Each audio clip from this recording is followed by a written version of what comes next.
It was a cold, rainy Thursday morning in the small town of Fairview, Pennsylvania. The courthouse, an old brick building with high arching windows and the smell of polished oak lingering in the air, buzzed with an unusual tension. Trials in Fairview were rarely exciting.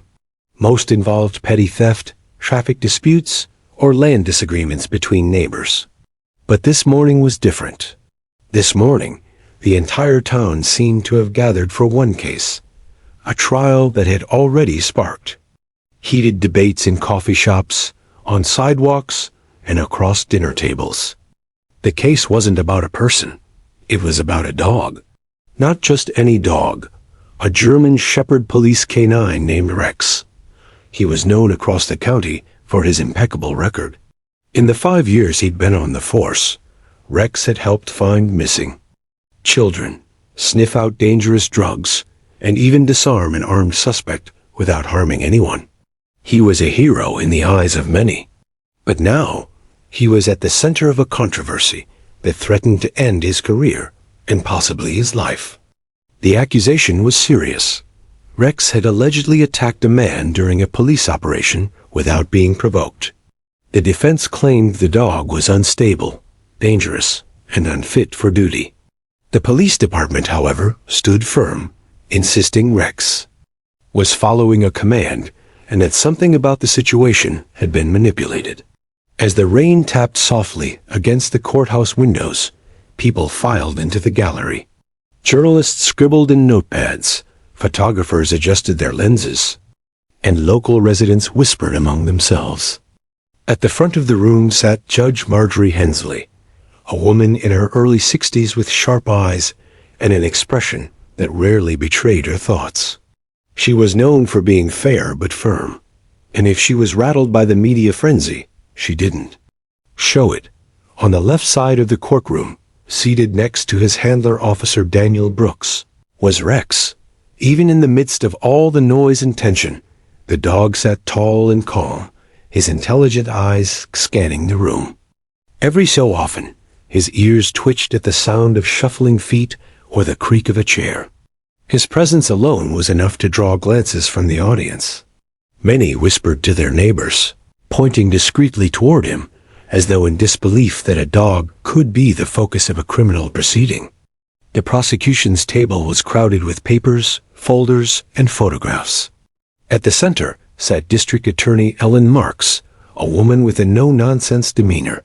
She was determined to prove that Rex had acted dangerously, and that the public's safety required him to be retired permanently.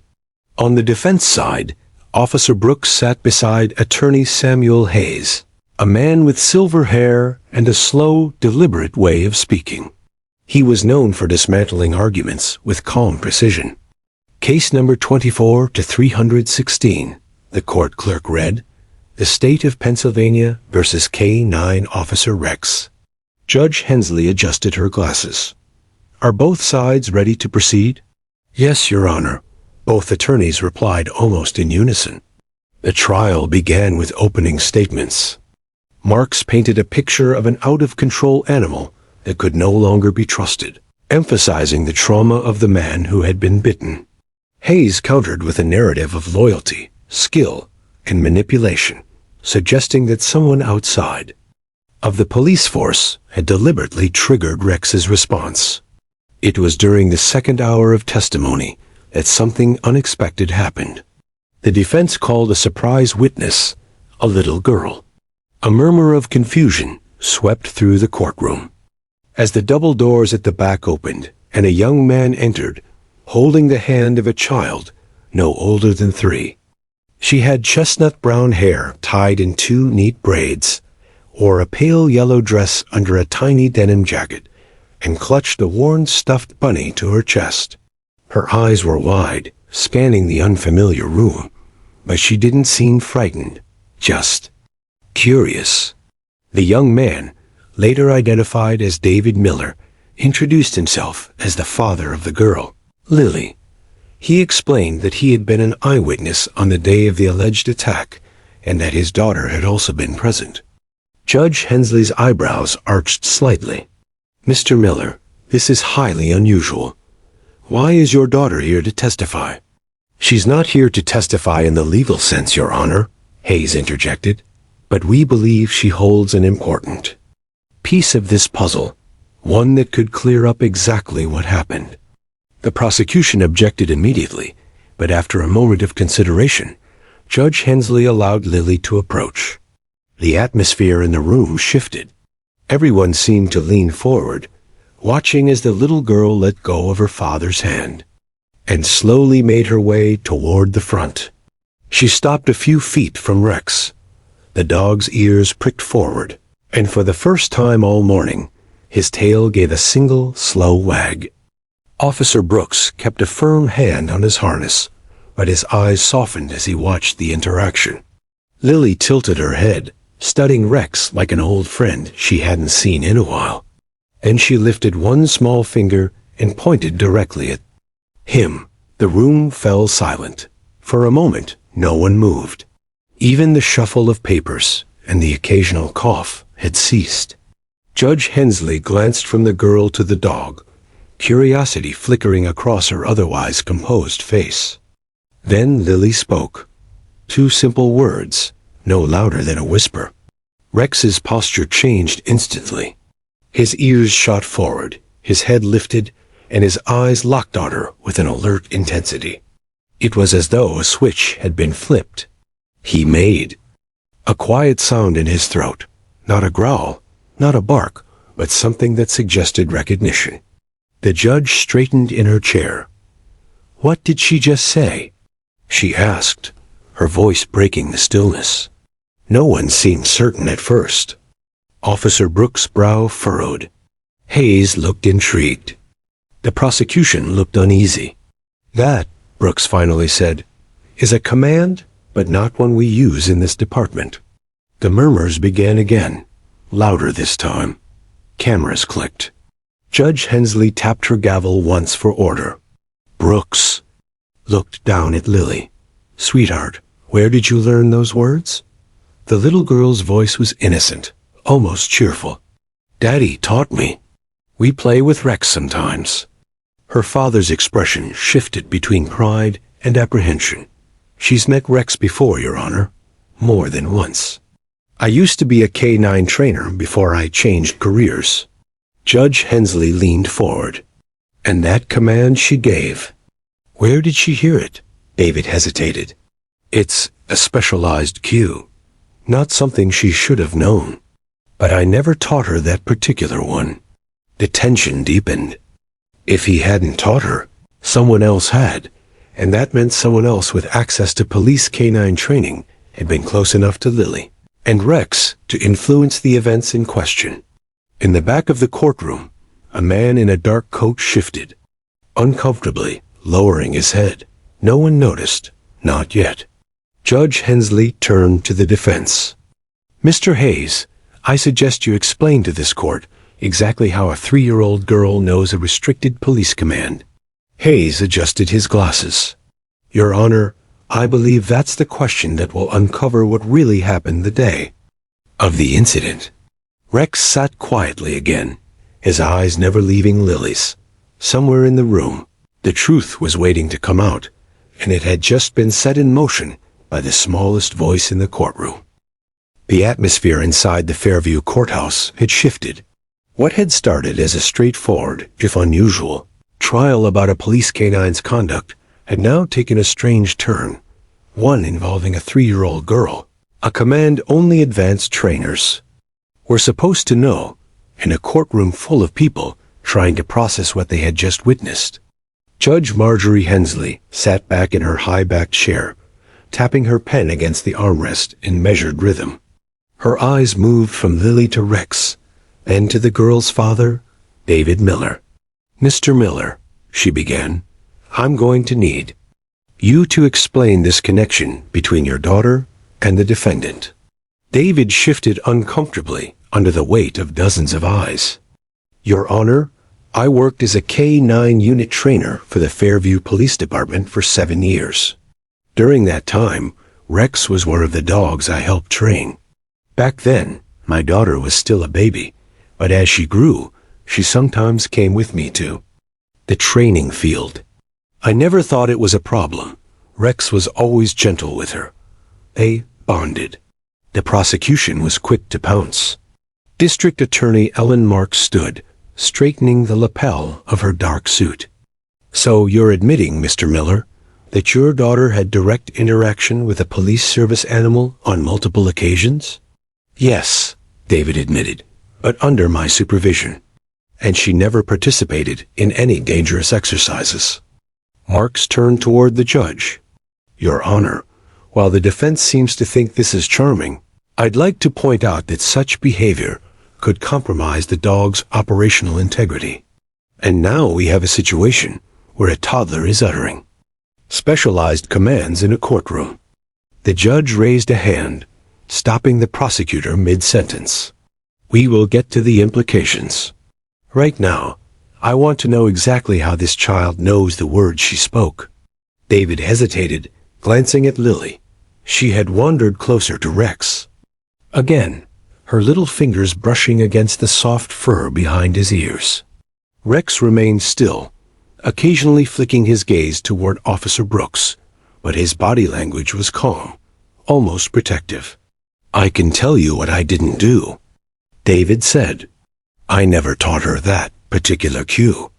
In fact, it's one of the more sensitive commands, something reserved for situations where a canine needs to act decisively, quickly, and sometimes aggressively.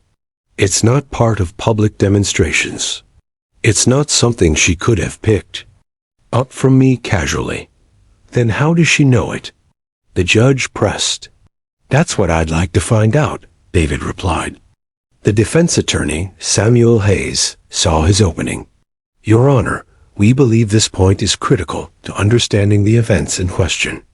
If Lily knew that command, someone must have exposed her to it. And if that same someone was present during the incident, it raises the possibility of outside interference. Judge Hensley leaned forward slightly. Proceed. Hayes nodded. Mr. Miller, think carefully. In the weeks leading up to the incident, did anyone else have access to Rex outside of his assigned handler? David frowned. Not that I'm aware of. Officer Brooks is meticulous. But he trailed off, his eyes narrowing as if dredging up an unwelcome memory. But what? Hayes prompted.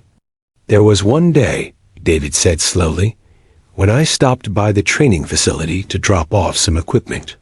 Rex was in the yard with another officer, not Brooks. I didn't think much of it at the time. I assumed it was a routine exercise. And this other officer, do you remember who it was? Hayes asked. David nodded reluctantly. Yes, it was Mark Heller. A ripple of recognition went through parts of the courtroom.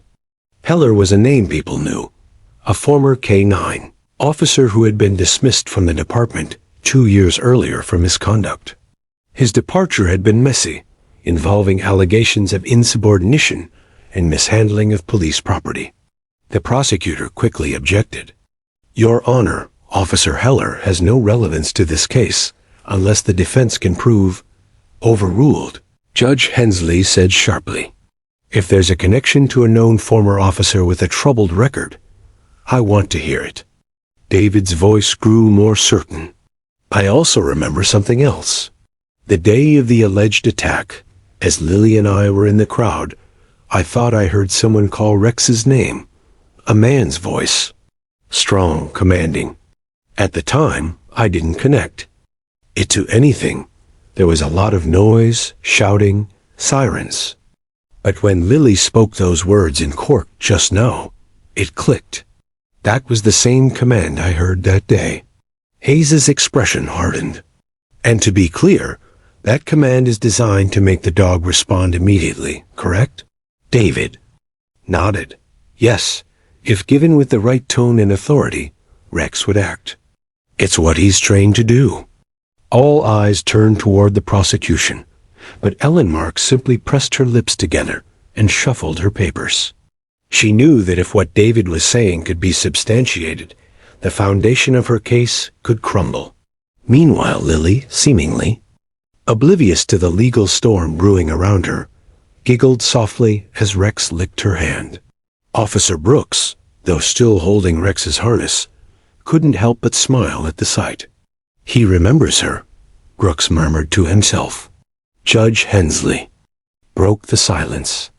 Mr. Hayes, I assume you'll be calling Officer Heller as a witness? Yes, Your Honor, Hayes said. But before we get to that, I'd like to request a short recess to review audio from the day of the incident. We believe the command in question may be captured on one of the police body cameras. The judge granted the recess. As the room began to empty, conversation sparked immediately among the spectators. Some whispered about the possibility of a frame-up. Others speculated on why Heller might hold a grudge against the department or the dog. David knelt beside Lily, adjusting the collar of her jacket. You did great, sweetheart. Can Rex come home with us? She asked innocently. David smiled faintly, though there was sadness in his eyes. Not yet, but maybe someday. From his seat, Officer Brooks watched them. A part of him had always known Rex was incapable of unprovoked aggression.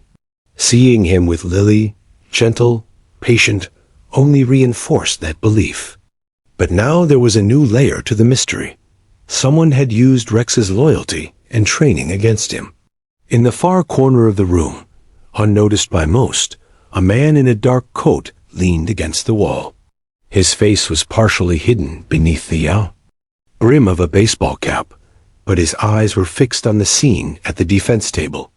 When David mentioned Heller's name earlier, the man had stiffened, his jaw tightening. Now, as the recess dragged on, he quietly slipped out the side door. Outside, rain still fell steadily, the gray clouds hanging low over Fairview. Somewhere out there, the truth about that day was waiting, and the defense was getting closer to finding it. When court resumed, Hayes wasted no time. Your Honor, we have reviewed the body camera footage from Officer Brooks and two other officers present at the scene. At approximately 23 seconds before the incident, a male voice can be heard issuing the exact command Miss Miller spoke earlier. The prosecutor shifted uneasily. That doesn't prove. Let me finish, Hayes said, his tone uncharacteristically sharp. The voice is not Officer Brooks's, nor is it any current member of the K-9 unit. But it does match, almost perfectly, recordings of Officer Mark Heller from his time on the force. The judge's pen stopped tapping. The room went silent. Hayes turned toward the jury. What we have here, ladies and gentlemen, is not a dangerous, unpredictable dog. We have a loyal, disciplined service animal manipulated into action by someone who knew exactly how to misuse his training. Rex shifted slightly in his seat, as if sensing the gravity in the air. Lily reached out again, patting his head gently. The little girl had no idea, but with just two small words, she had cracked open a case that was about to explode in a direction no one expected. When court reconvened that afternoon, the atmosphere felt different. There was a low hum of expectation in the air, as though everyone knew that the trial had shifted gears and that something big was about to unfold. Even the rain had slowed. Outside, the sound of water dripping from the courthouse eaves blending with the murmur of voices as the jury filed back into the room. Rex, the German shepherd at the heart of the case, sat calmly beside Officer Daniel Brooks. His golden brown eyes followed every movement, ears twitching at subtle sounds, the creak of the judge's chair, the shuffle of papers, the distant bang of a door in the hallway. But his gaze kept drifting toward the defense table, where the small figure of Lily Miller sat next to her father, legs swinging above the floor. The bailiff called for order, and Judge Marjorie Hensley adjusted her glasses. Mr. Hayes, she said, addressing the defense attorney, you may proceed. Samuel Hayes stood, buttoning his suit jacket. Your Honor, the defense would like to call our next witness, K-9 Officer Rex. A ripple of surprise moved through the gallery. Technically, Rex couldn't testify, but Hayes was setting up something unusual. The prosecutor, Ellen Marks, narrowed her eyes but didn't immediately object. She, too, seemed curious to see what the defense had in mind. Officer Brooks stood and led Rex to the center of the room. The dog's nails clicked lightly on the polished wood floor as he moved. He stopped when Brooks gave a subtle hand signal, sitting perfectly still, his posture alert. Hayes approached slowly, speaking to the jury. "We've heard testimony about commands, about specific words that prompt this dog to act. You've also heard that those words are not part of public demonstrations. Today, we're going to show you exactly how specific, how controlled, and how precise Rex's training truly is." He looked toward the judge. "With your permission, Your Honor." Judge Hensley hesitated only a moment before nodding. "Proceed." Hayes turned toward Lily. "Lily, remember what you said to Rex earlier?" The little girl nodded, her braids bouncing. "Yes. Can you say it again, just like you did before?" David Miller, sitting beside her, gave her a gentle nod of encouragement. "Go on, sweetie." Lily slid off her chair and walked toward Rex, her tiny sneakers squeaking faintly on the floor. The courtroom went silent. The tension was thick enough to feel. She stopped just a few feet from the German shepherd, looked into his eyes, and raised her small hand as if to get his attention. 2 words, spoken softly, deliberately. Rex's reaction was instant. His ears shot forward, his body stiffened, and his eyes locked onto hers. It wasn't aggression. It was focus, an intense readiness as though waiting for the next part of the command. Officer Brooks stepped in quickly, giving a counter-command, and Rex immediately relaxed, lowering his ears and glancing up at Brooks for confirmation. The demonstration had taken less than 5 seconds, but its impact was electric. "This," Hayes said, turning back to the jury, "is what we mean when we say Rex responds only to specific training. This is not a dog who attacks at random. This is a dog who acts only when prompted, and someone on the day in question gave him that prompt." Marks rose from her seat, her tone sharp. "Objection, Your Honor. We've just witnessed the exact type of trigger command that could have endangered the public. This only proves my point, that Rex is too dangerous to be in service." Hayes countered immediately. "On the contrary, this proves that Rex is disciplined. He didn't move until he heard a command he was trained to respond to. And he stopped the moment his handler intervened. The danger here isn't Rex. It's the misuse of his training by someone who should never have had access to it." Judge Hensley tapped her gavel once. "Objection overruled. Continue, Mr. Hayes." Hayes nodded and stepped toward the witness stand. "Mr. Miller, earlier you testified that you recognized the same command in the body cam audio from the day of the incident."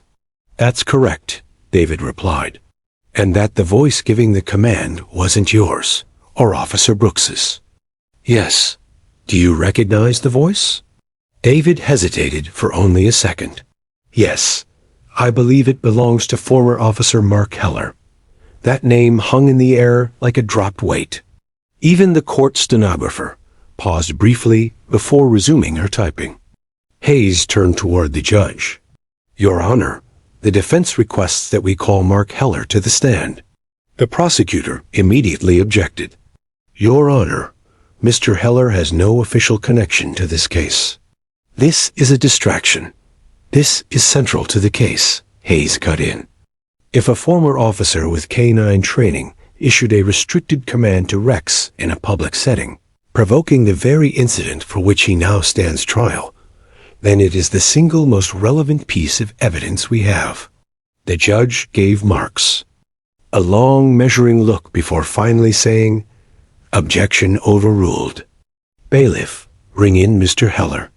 The side door opened, and a man stepped in.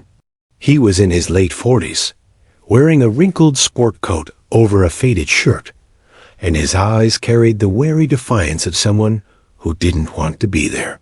He walked to the stand with a slow, deliberate gait, his jaw tight. Once sworn in, Hayes began. Mr. Heller, you served as a K-9 officer for the Fairview Police Department for 8 years, correct? That's right, Heller said flatly.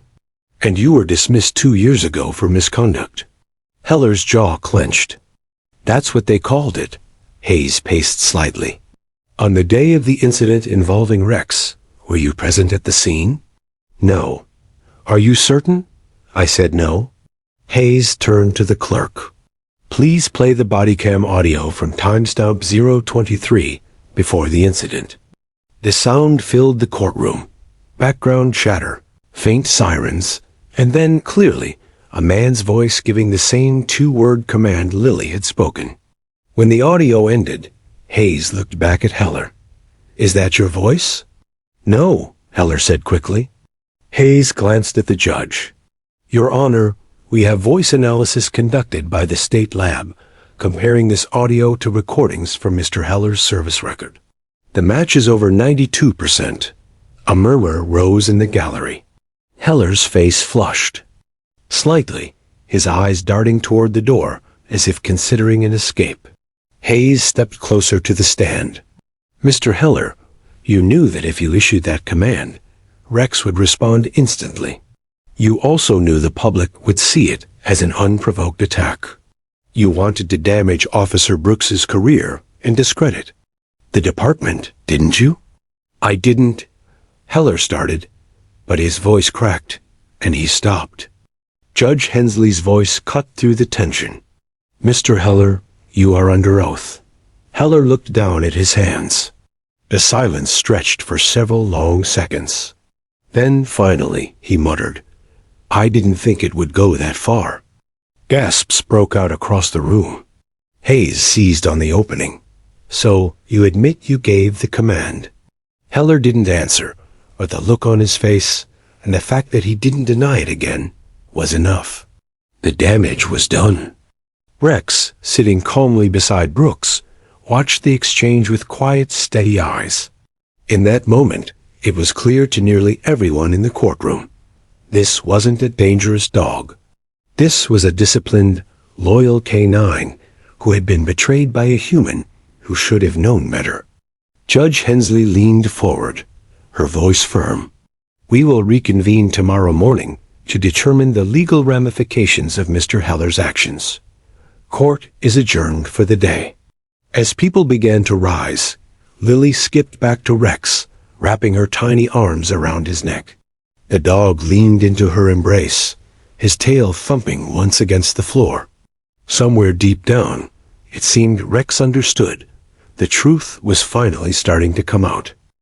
The next morning, the Fairview courthouse was buzzing again, even before the doors opened. Reporters, curious townspeople, and law enforcement officers filled the lobby, whispering theories and speculations. The unusual events of the previous day had dominated the local news and even garnered national attention online. Everyone wanted to see how the trial would continue, particularly after the shocking revelation that a 3-year-old toddler had spoken a command that no ordinary person should know, and that it had triggered Rex's reaction during the controversial incident. Judge Marjorie Hensley entered promptly at 9 o'clock, her gavel in hand. She looked out over the packed courtroom and gave a small nod before taking her seat. There was no mistaking the tension in the air. Even the seasoned officers seemed uneasy, knowing that the next hours would determine not only Rex's fate, but also the future of a former officer who had crossed boundaries in ways no one could condone. Samuel Hayes, the defense attorney, rose immediately. Your Honor, we intend to reconstruct the events of the day in question. We have new evidence and testimonies that will clarify Rex's behavior and demonstrate that the dog was manipulated by someone with knowledge of his training, namely former Officer Mark Heller. District Attorney Ellen Marks rose in protest. Objection, Your Honor. We are not here to speculate or entertain theories. We are here to present facts. I remind the court that this is still a case regarding alleged animal aggression toward a civilian. Judge Hensley raised a hand. Overruled. Mr. Hayes has the floor. Proceed with your reconstruction, keeping it factual and substantiated. Hayes smiled faintly and gestured to Officer Brooks and David Miller to come forward. We will reconstruct the sequence using eyewitness testimony, body cam footage, and audio recordings.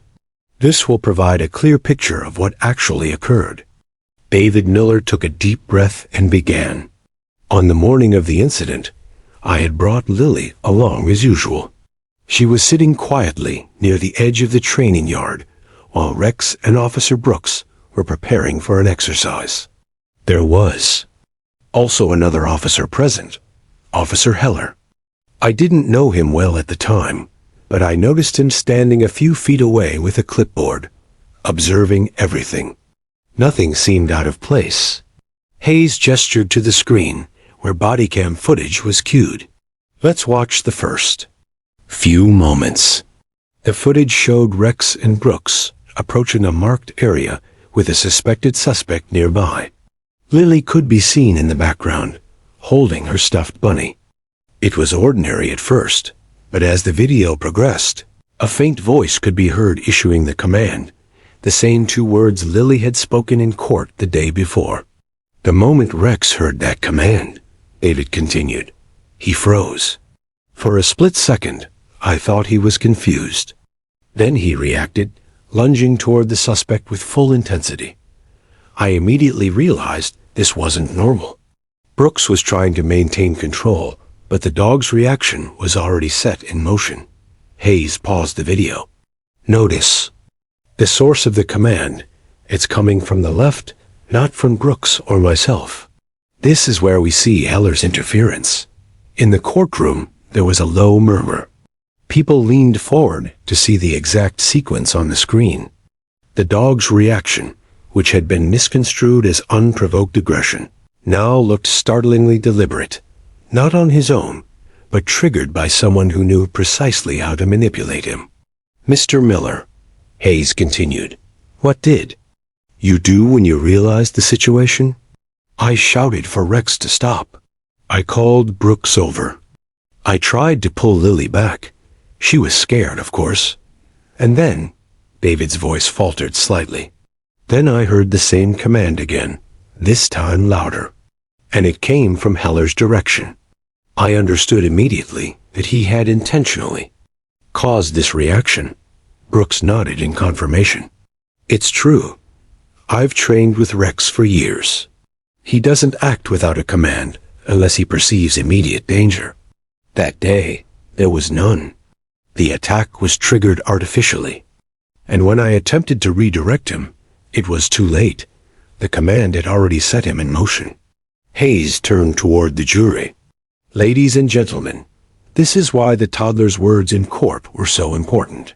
She unknowingly replicated the exact command Heller used, showing that Rex's behavior is entirely predictable. It only reacts to commands, not personal animosity. The prosecution's face was tense. Mark stood again, objecting.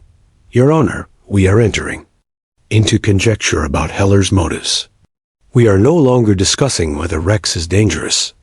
We are speculating on human intent. Judge Hensley raised a hand. Sustained in part. Mr. Hayes, please limit your discussion to verified evidence. Hayes nodded respectfully and addressed the jury again. Let's focus on the evidence. The body cam shows Heller issuing the command. Audio analysis confirms his voice matches recordings from his service files. The timeline coincides with the incident involving the civilian. All of these are verifiable facts. Then, David Miller added something that drew audible gasps from the courtroom. Rex didn't attack indiscriminately. He went straight for the man giving the command, Heller's voice. The moment he did, I saw Brooks intervene immediately and pull him back. The suspect was unharmed, apart from a minor scuffle, but Rex's response was clearly directed at the instigator. Lily, standing quietly beside her father, looked at Rex. The dog's eyes followed her with calm recognition. In that moment, it seemed almost as if the courtroom collectively realized the real threat that day hadn't come from Rex. but from the deliberate interference of a human who had abused his knowledge of the dog's abilities. Hayes brought up another piece of evidence. A small device Heller had brought with him that day, a handheld whistle used for advanced canine training. This device, Hayes explained, was found in Heller's possession after the incident. It's capable of producing the exact frequencies required to replicate the verbal command Lily unknowingly used. This proves intent and planning. Marks shot back. We still have no proof he used it at the exact moment. Hayes calmly placed his hand on the podium. The body cam audio, combined with witness testimony and the device's discovery, is as close to proof as this court can get. Officer Brooks can testify that Rex responded specifically to that command, and the suspect can confirm the sequence of events matches the timeline of the audio. Intent is clear. The jury leaned forward in their seats, eyes fixed on the screen, showing Rex and the incident unfolding. The dog, so often misunderstood in court, now appeared disciplined, loyal, and almost heroic, a tool used against him rather than an aggressor. David Miller continued, "After the incident, Brooks restrained Rex, and I immediately took Lily to safety. We called for backup, and the situation was diffused without serious injury. But the evidence now shows that Rex was manipulated, not out of control. He was obeying commands, ones issued by a man who shouldn't have been there." Hayes concluded the reconstruction. "So, ladies and gentlemen of the jury, what you have witnessed is this. Rex did not act independently. He acted under a command issued by a human with access and knowledge he should not have had. The child's words today simply replicated that command, proving Rex's actions are fully predictable and controlled. The danger was never the dog. It was Heller's interference." Judge Hensley finally spoke, her tone deliberate. "This is highly unusual, and yet compelling. The court will adjourn briefly for recess before we move on to witness testimony regarding the events leading up to the incident. The reconstruction has clarified much, but additional evidence is required for a complete picture." As the gavel came down, whispers filled the courtroom. Some members of the public were astonished at how a toddler's 2 words had illuminated the truth behind a dangerous-looking incident. Journalists hurried to scribble notes, aware they were witnessing something unprecedented. Outside the courthouse, the rain had stopped, leaving puddles reflecting the gray sky above. Across the small town, residents paused in the streets, discussing what they had seen. Everyone agreed on one thing: the dog was not at fault. The question now was simple but terrifying. Who had misused Rex's training, and why? Inside, Lily toddled back to her father, pointing once again at Rex. "He's my friend," she said softly. David smiled faintly, squeezing her hand. "Yes, sweetheart. He's your friend, and today he helped tell the truth." Officer Brooks watched them quietly, his heart heavy with both pride and relief. Rex's loyalty had been proven, and now it was up to the court to ensure justice for the dog and to hold the real culprit accountable. The courthouse was unusually quiet as the trial resumed that morning. Even the press, normally eager to pounce on every detail, waited in anticipation. What had started as a straightforward case about a police dog's alleged aggression had now grown into something far more complex. A case involving manipulation, human interference, and the remarkable instincts of a loyal canine named Rex. Judge Marjorie Hensley called the court to order. "We will now review eyewitness testimony regarding the events on the day of the incident. Mr. Hayes, you may proceed." Samuel Hayes nodded and addressed the jury.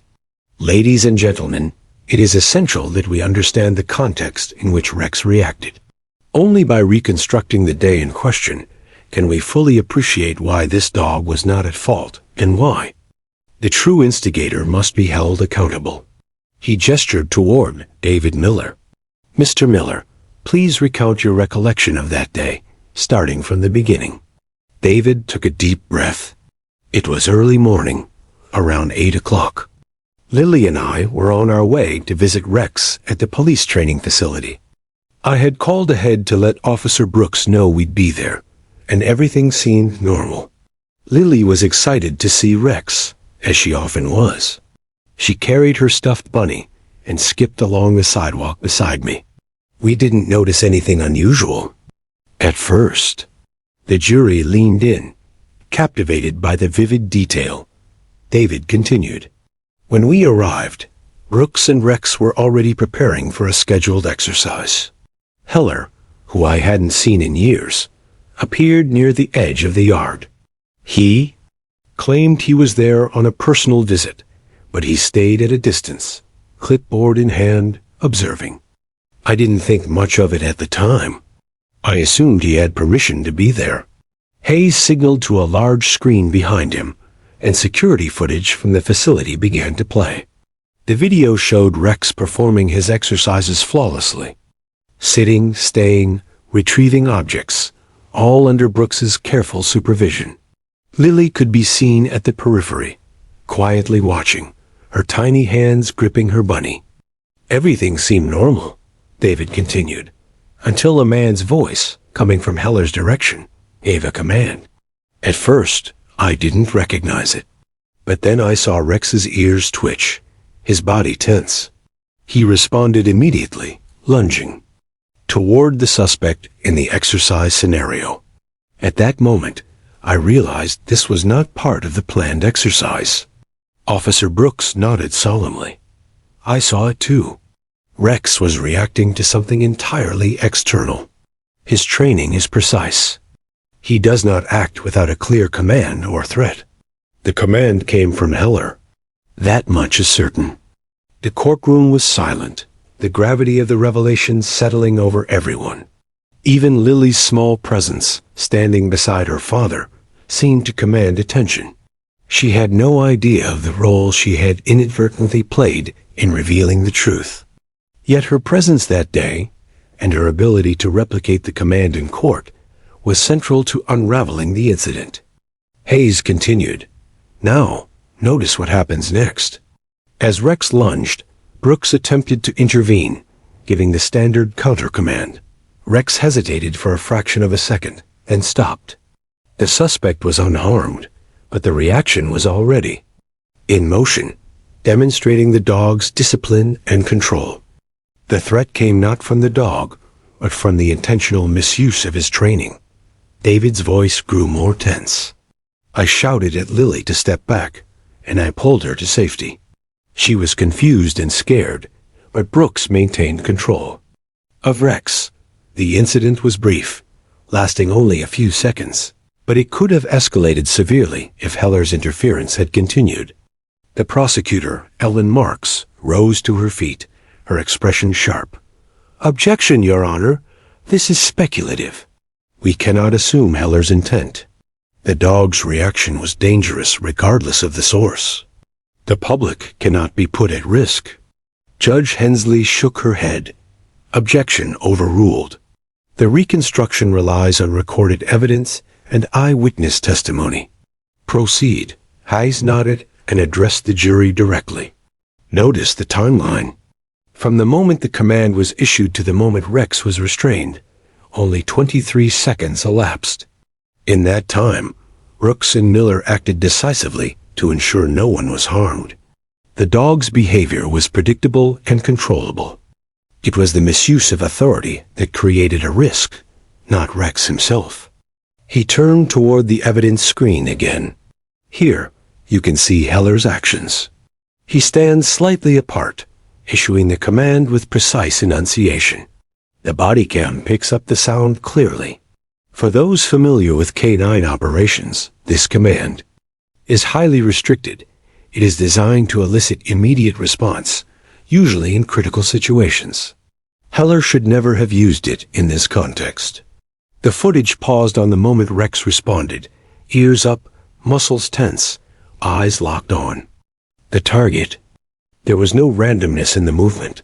Every motion reflected training, loyalty, and obedience. The audience could see why the defense had insisted on bringing Lily into court. Her replication of the command proved that Rex's reactions were entirely predictable and triggered only by specific words, not personal malice. David Miller continued his recollection. After the initial reaction, Brooks successfully redirected Rex, calming him with countercommands. The suspect was unharmed, as I mentioned, but the incident was frightening. Heller left the facility immediately afterward, claiming he had done nothing wrong.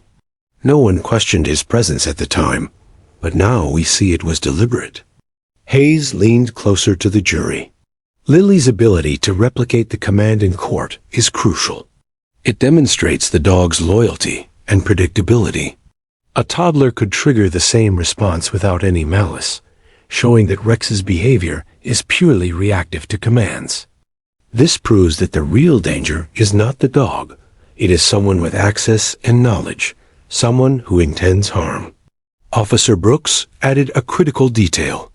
Rex's behavior that day aligns perfectly with his training history. I've worked with him for over 5 years. He reacts to commands, nothing more. Any suggestion that he attacked without cause is false. Heller's interference created a situation that looked dangerous, but in reality, the dog was following protocol, and training just manipulated. The courtroom murmured with disbelief. The narrative of a dangerous police dog had shifted completely. Now, the dog was a hero manipulated by a human with intent to create chaos. Even the judge leaned forward in her chair, clearly intrigued by the unfolding story. David Miller's voice softened slightly. I still remember Lily's innocence. That day, she didn't understand what was happening. She was scared, but she followed my instructions. She never meant to be part of it, and yet today, she helped us reveal the truth. Hayes concluded the reconstruction. Ladies and gentlemen, what we have learned is this. Rex's actions were entirely predictable. They were triggered by someone outside of normal procedure, someone with knowledge, access, and a deliberate plan. The child's 2 words in court, replicated exactly from that day, show the dog's loyalty and discipline. The danger was never Rex. It was human manipulation. Judge Hensley tapped her gavel. The reconstruction has provided valuable insight into the events of that day. We will proceed with additional testimony regarding Officer Heller's involvement and the evidence linking him to the interference. Court is adjourned for a short recess before continuing. As people began to leave their seats, whispers of astonishment spread through the courtroom. Everyone understood the implications. Rex was not a rogue animal, but a disciplined canine manipulated by someone with ill intent. And the child Lily, though unaware of her own role at the time, had become a key figure in unraveling the truth. Outside, the sun broke through the clouds, casting a golden light over Fairview. For the townspeople, it felt symbolic, a hint that clarity and justice were on the horizon. Inside the courthouse, the anticipation for the next phase of the trial was palpable. The pieces of the puzzle were falling into place, and the real story behind the attack was finally emerging from the shadows. Even Rex, calm and obedient, seemed to sense the shift. He sat beside Brooks, head slightly tilted, as if watching the courtroom react to the truth. A dog trained for action, loyalty, and protection, finally vindicated by the very humans who had once questioned his nature. The courtroom had quieted after the dramatic reconstruction of the incident. Even the reporters, accustomed to high-stakes trials, seemed to recognize that this case had escalated beyond the ordinary. It was no longer about whether Rex was dangerous. It was about intent, deception, and the deliberate misuse of knowledge. The question everyone wanted answered now was clear. Why would Officer Mark Heller manipulate a loyal K-9 to create a false sense of danger? Judge Marjorie Hensley called the court to order. We will now examine the testimony and evidence regarding Mr. Heller's motives and the impact of his interference. Mr. Hayes, you may proceed. Samuel Hayes rose, his expression resolute. Your Honor, the defense intends to establish not only that Heller issued the command, but also why he did so, and how his actions jeopardized both the public and the reputation of the Fairview Police Department. He gestured to Officer Daniel Brooks. Officer Brooks, can you describe your knowledge of Heller prior to this incident? Brooks adjusted his uniform and cleared his throat. Heller was a former K-9 officer. He was dismissed from the department 2 years ago after a series of incidents involving insubordination and mishandling of K-9 protocols. He was known to be ambitious, and many believed he harbored resentment toward the department, especially toward officers like me who had remained in the unit. Hayes nodded. Did Heller ever express grievances toward you or the department? Brooks hesitated. He made vague comments. Complaints about promotions, about assignments, about the training protocols. But I never thought he would act in a way that endangered the public. David Miller spoke up. I remember him once criticizing the department during a casual conversation at the training facility. He said, "They don't respect our work." At the time, it seemed harmless, but looking back, it's clear he held grudges. Hayes moved toward the jury, his voice firm. Ladies and gentlemen, this is not mere speculation. Heller's motive becomes clearer when you examine his behavior that day. He knew exactly which commands would trigger Rex.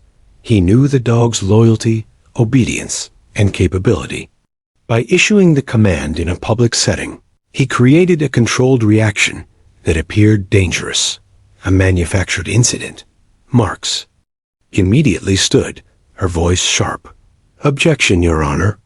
The defense is attributing intent without direct evidence. Judge Hensley tapped her gavel. Overruled.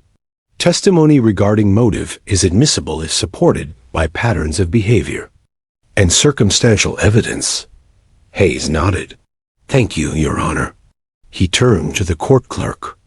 Please display the email correspondence between Heller and his former colleagues recovered from his personal device. The screen flickered to life, showing messages sent over the months leading up to the incident. Lines such as, "They don't appreciate my skills, and I'll show them who really controls the dogs," appeared on the screen. One particularly chilling note read, "If they don't acknowledge my value, I'll demonstrate it publicly." The courtroom murmured. Even the jury leaned closer, absorbing the chilling context. Heller shifted uneasily in his seat, his eyes flicking nervously between the screen and Judge Hensley. Hayes continued, "These messages, combined with witness testimony and the body cam evidence, establish a clear motive. Heller resented the department and sought to manipulate Rex to create a scenario that would cast doubt on the dog's reliability, embarrass Officer Brooks, and undermine the K-9 unit as a whole." David Miller's voice softened, but carried urgency. I realized the danger immediately, not just to the suspect in the exercise, but to everyone nearby. Rex was loyal, trained, and predictable. Heller knew that. And yet he issued a command that forced Rex into action, knowing the consequences. Officer Brooks added, "Rex could have injured someone if I hadn't been ready." He reacted perfectly to training, but Heller's intent was reckless. He wanted the appearance of chaos, but the reality is that the dog was following orders. He was never the threat. Hayes turned back to the jury. This is why Lily's role is so critical. Her replication of the command today proves that Rex's actions are based entirely on specific cues, not random aggression. A toddler can replicate the behavior, showing that the dog is entirely predictable and controlled. The true danger that day was Heller's interference, and the motive was revenge, a personal vendetta against the department and the officers who continued to uphold proper K-9 protocols. The prosecutor rose again, her tone defensive but measured. We still have no direct evidence of intent to harm. only messages expressing frustration.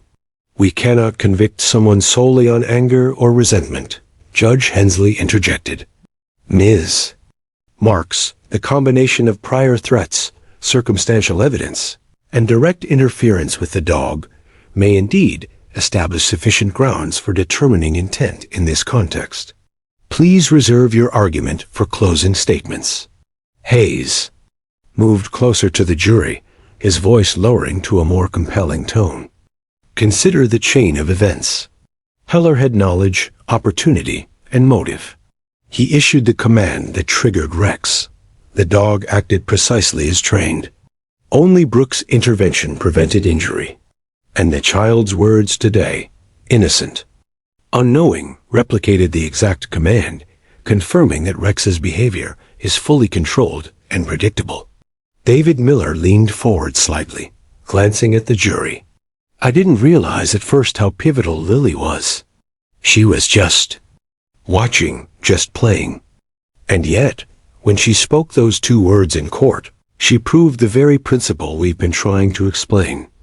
Rex does not act on impulse or aggression. He reacts to commands. He is loyal, disciplined, and predictable. The real problem that day was Heller." Officer Brooks added a final note. "Rex has saved countless lives in his career. Every action he takes is calculated, trained, and tested. The only reason the incident looked dangerous was because someone intentionally created a scenario to provoke him. That someone is Heller. And his motive was clear: to discredit the K-9 unit and attack my credibility." Hayes turned to the jury one last time. "Today, we've established motive, opportunity, and action. Heller had reason to interfere. He was present and issued the command. Rex's behavior, predictable and disciplined, was manipulated to create the appearance of danger. The child's words, replicated exactly in court, confirmed that Rex responds to training, not instinct. The danger was never the dog. It was the human who misused him." Judge Hensley leaned back, her fingers steepled on the bench. "The court recognizes the evidence presented today. The jury will have ample opportunity to consider motive, action, and consequence during deliberation. Court is adjourned for the day." As the gavel fell, the tension in the room lifted slightly, replaced by a sense of clarity. The real narrative had begun to emerge. A loyal K-9 had been manipulated. A toddler had unintentionally proven his discipline, and a disgruntled former officer had risked public safety to exact revenge. Outside the courthouse, sunlight broke through the clouds, glinting off puddles left from an early morning drizzle. Townspeople and reporters gathered, sharing theories and reflecting on the extraordinary events. Even for Fairview, a quiet town, this case had captured imaginations nationwide. Lily skipped happily beside her father as they left the courthouse, her small hand resting on Rex's head. The dog leaned into her touch, calm and obedient. For everyone watching, it was a living demonstration. Loyalty, training, and discipline, combined with innocence and courage, had uncovered the truth. Officer Brooks followed, keeping a protective hand near Rex. He knew that the dog's career had survived this trial, but the repercussions of Heller's actions were far from over. The department would need to reassess protocols, strengthen security, and ensure that no one could manipulate a service animal again. Yet in that moment, the focus was on the victory of truth. A 3-year-old girl had spoken 2 words. A K-9 had responded with precision, and the court had begun to see the real danger: human malice disguised as chaos. The next morning, the courthouse was alive with anticipation. Word had spread quickly. The trial had taken an unprecedented turn. Reporters crowded the lobby, cameras poised to capture every moment. Inside the courtroom, the tension was palpable. Everyone knew the day would bring the most critical phase of the trial, the confrontation with Mark Heller. Judge Marjorie Hensley called the court to order. Today, we will continue with witness testimony and cross-examination related to Mr. Heller's actions and their consequences. Mr. Hayes, you may proceed. Samuel Hayes stood, his demeanor calm but authoritative. Your Honor, we will now present the culmination of the evidence, the direct confrontation of the person responsible for the manipulation of Rex. On the day of the incident, he gestured toward the witness stand. Officer Daniel Brooks, please take the stand. Brooks approached, his steps measured. His face was set in a stoic expression, but there was a subtle tension in his jaw. He had trained Rex for years and had spent countless hours ensuring the dog's behavior was precise and controlled. Today, all that training would be tested in court, not Rex, but the credibility of the man who had interfered. Hayes addressed. Brooks first. Officer Brooks, can you recount the moment you realized Rex had been manipulated? Brooks nodded slowly. As soon as Rex responded, I knew something was wrong. He reacted immediately to a command he should not have heard. In that situation, my training and experience told me that the only explanation was someone issuing a command externally, someone with knowledge of the dog's precise triggers. Hayes turned to the jury. Ladies and gentlemen, note that Brooks' observation is crucial. This is not conjecture. It is professional assessment based on years of training. Rex's reaction was predictable, and the manipulation was deliberate. He then directed his attention to Heller, who was seated rigidly at the defense table. Mr. Heller, you were present on the day of the incident, correct? Heller's eyes darted to the judge before meeting Hayes. Yes, he replied, cautiously. And you issued a command that triggered Rex's reaction? Hayes asked. Heller shifted uncomfortably. I did not intend for anything to happen. I was just testing. Hayes interrupted, voice sharp. Testing? Testing what? The obedience of a police dog in a public setting where civilians and a child were present? Heller swallowed hard. I didn't think it would go that far. David Miller, seated nearby, leaned forward slightly. But it did go that far, Mr. Heller. My daughter was present, I was present, and Brooks had to intervene to prevent serious harm. Your actions created a dangerous situation intentionally. Heller's hands trembled slightly. I didn't think anyone would get hurt. Officer Brooks stood, but the potential was there. Rex is trained to respond immediately to commands. You knew that. You knew the exact words, the exact tone, and the exact timing to provoke a reaction. That is why your interference was reckless. Hayes turned to the jury, his voice steady. Ladies and gentlemen, consider the sequence of events. Heller had motive resentment toward the department and specific officers. He had opportunity. He was present at the facility. And he acted, issuing the command that put Rex, civilians, and himself at risk. This is not speculation. This is fact. The prosecutor, Ellen Marks, rose again. Your Honor, while we acknowledge the evidence, intent to harm is still circumstantial. Heller's testimony indicates no deliberate desire to cause injury. Judge Hensley held up a hand. The jury will determine the weight of Heller's intent. The evidence of motive, opportunity, and action is before you. Please proceed, Mr. Hayes. Hayes turned back to Heller. Do you deny sending messages expressing resentment toward the department and its officers? Heller hesitated, then nodded reluctantly. Yes, I sent messages. But they were venting frustrations, not threats. Hayes walked slowly toward the jury. These were not ordinary frustrations.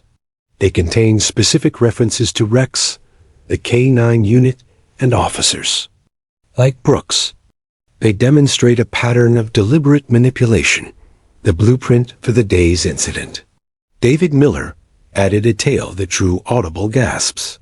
Heller brought a training device, a whistle capable of replicating the command vocally.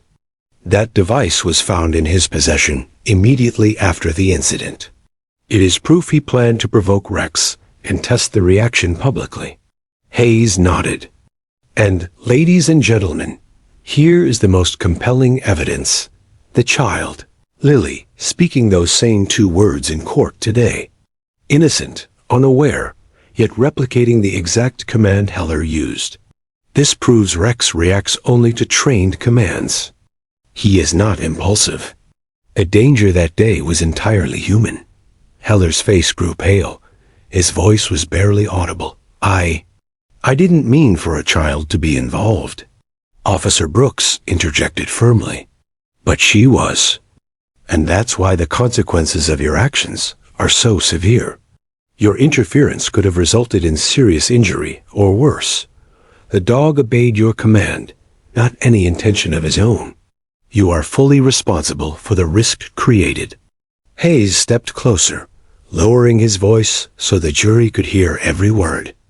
Mr. Heller, you attempted to manipulate a disciplined, loyal police dog to create chaos and undermine your former colleagues.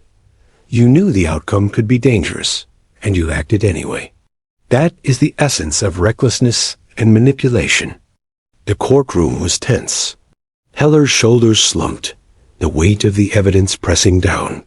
He had attempted to deflect blame, but every piece of recorded evidence, every witness testimony, every innocent action of a 3-year-old had cornered him. Judge Hensley's voice cut through the silence. The court acknowledges the gravity of the evidence. Mr. Heller, you will have an opportunity to respond fully. But the jury has seen the reconstruction, the testimony, and the messages. The question now is one of accountability. Hayes concluded his cross-examination. Ladies and gentlemen of the jury, the evidence is clear. The dog, trained, disciplined, loyal, acted only under command. The danger was never the K9.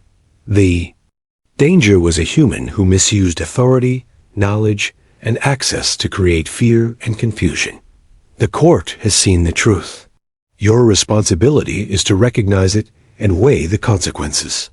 David Miller returned to his seat, holding Lily close. The child, still unaware of the courtroom drama she had helped reveal, hugged Rex, who leaned calmly into her embrace. Officer Brooks stood nearby, silent but vigilant, his eyes never leaving the former officer who had caused so much chaos. Outside, the sunlight poured over Fairview, reflecting off the courthouse steps. The story had captured the hearts of the town and beyond. People talked about the incredible loyalty of Rex, the bravery of a toddler, and the recklessness of a man who had underestimated the power of training, discipline, and truth. Inside, the courtroom waited for the final phase, deliberation. Heller had been confronted with irrefutable evidence. The jury now had the responsibility to determine accountability. The dog, loyal and disciplined, had fulfilled his role. The child, innocent yet pivotal, had spoken 2 words that revealed the truth. And the human, whose interference had caused chaos, faced the consequences of his actions. Judge Hensley's gavel came down, signaling the end of the day's proceedings. Court is adjourned. Deliberation will begin tomorrow morning. All parties are to remain available. As the courtroom emptied, whispers of astonishment and relief filled the hallways. Reporters prepared their stories. Townspeople discussed the remarkable events, and Officer Brooks knelt beside Rex, gently patting his head. The dog's calm, obedient demeanor seemed to reassure everyone present. Discipline and loyalty had prevailed. Lily skipped along beside her father, her small hand resting on Rex's fur. The dog's tail wagged gently in response, as if acknowledging a role the child had played in revealing the truth. In that moment, everyone understood. The real story was not about aggression or fear. It was about integrity, loyalty, and the courage to act correctly in the face of manipulation. The next morning, the trial would reach its climax. Heller's motives and actions would be scrutinized further, and the jury would deliver a verdict that could change the lives of everyone involved. But for now, in this courtroom in Fairview, the extraordinary bond between a toddler and a loyal K9 had revealed the truth. and that truth was undeniable. The morning sun streamed through the tall windows of the Fairview courthouse, casting a golden light over the bustling room. The atmosphere was tense, yet charged with anticipation. Today would bring closure to a case that had captured not only the town's attention, but that of the entire nation. The trial of Mark Heller, former canine officer accused of manipulating a loyal police dog, had reached its climax. Everyone inside the courtroom understood that the fate of justice and the recognition of Rex's true character would be decided today. Judge Marjorie Hensley entered promptly, her gavel in hand. She surveyed the packed courtroom, reporters scribbling notes, townspeople leaning forward in their seats, and the jury, silent but focused, ready to begin deliberations. With a solemn nod, she called the court to order. "Ladies and gentlemen," she began, her voice firm, "the court is now ready to receive the jury's deliberation and ultimately the verdict. This case involves the actions of a trained canine, a manipulation by a human, and the impact of both on public safety. The jury will consider all evidence, testimony, and reconstructions presented during the trial." The jury filed into the deliberation room, leaving the courtroom filled with a quiet tension. Outside the room, David Miller held his daughter Lily's hand, gently guiding her beside Rex. The toddler seemed unaware of the full magnitude of her role in the case, but she clutched her stuffed bunny tightly, occasionally glancing up at the dog with admiration. Officer Daniel Brooks stood nearby, his hands clasped behind his back, eyes never leaving Rex. The dog's calm and obedient demeanor was a silent testament to his discipline and loyalty. Rex, as always, seemed to understand the gravity of the situation, remaining alert yet gentle beside the child who had inadvertently helped reveal the truth. Samuel Hayes, the defense attorney, approached Brooks and Miller. "No matter what happens today, Rex's actions have spoken louder than words. The truth is evident, and the court has seen it." Brooks nodded solemnly. "Yes, but it's still up to the jury to make the final call." In the deliberation room, the jury began a careful review of the evidence. They revisited the body cam footage, listened to audio recordings of Heller's commands, and examined emails showing Heller's resentment and planning. Witness testimony, especially that of Brooks and Miller, was analyzed in detail. Each juror understood the implications. Rex had acted entirely under trained commands. The danger had been created by human interference, and a toddler had unintentionally demonstrated the dog's disciplined nature in court. Hours passed. The jurors debated quietly but intensely. They discussed motive, intent, and consequence. Heller's own testimony and messages were scrutinized, revealing a consistent pattern of frustration and deliberate interference. Every piece of evidence pointed to the same conclusion. The dog was loyal and predictable. The child's actions confirmed this, and Heller was responsible for the chaos that had occurred. Finally, the jury returned to the courtroom. The room fell silent as they filed in, each juror carrying the weight of their decision. Judge Hensley gestured for everyone to remain seated. "Has the jury reached a verdict?" she asked. The foreperson stood. "Yes, Your Honor, we have." Judge Hensley nodded. "Please proceed." The foreperson cleared her throat. "In the case of the People versus Mark Heller, we, the jury, find the defendant guilty of reckless endangerment, abuse of authority, and deliberate manipulation of a canine service animal." A collective gasp filled the courtroom. Some gasps of relief, some of astonishment. Heller slumped in his chair, the weight of the verdict pressing heavily upon him. He had attempted to deflect blame, to minimize his interference, but the jury had seen through the deception. Judge Hensley's voice carried authority and calm as she addressed Heller. "Mark Heller, the jury has found you guilty on all counts. This court recognizes the severity of your actions, deliberately endangering civilians, misusing training knowledge, and undermining the integrity of a public safety system. You will face sentencing accordingly. Heller's defense attorney muttered something under his breath, but the words were lost in the murmurs of the courtroom. Heller's face remained pale, eyes fixed on the floor, as the reality of accountability finally settled in. Hayes turned toward the jury, then toward Brooks and Miller. "Justice has been served," he said softly. "Rex's loyalty and training have been vindicated. The truth is recognized." Brooks knelt beside Rex, gently patting his head. "You've proven your worth, old friend, and today, everyone else has seen it too." David Miller held Lily close. "She doesn't fully understand it yet, but she helped uncover the truth. She's braver than she knows." Lily hugged Rex, smiling softly, unaware that her innocent words had helped expose deliberate deception. The judge continued, addressing the courtroom. "This case is also a reminder of the remarkable abilities of trained Canine South and the responsibility that comes with handling them. Rex has acted with discipline, loyalty, and precision, demonstrating that when properly trained and respected, these animals are invaluable to public safety."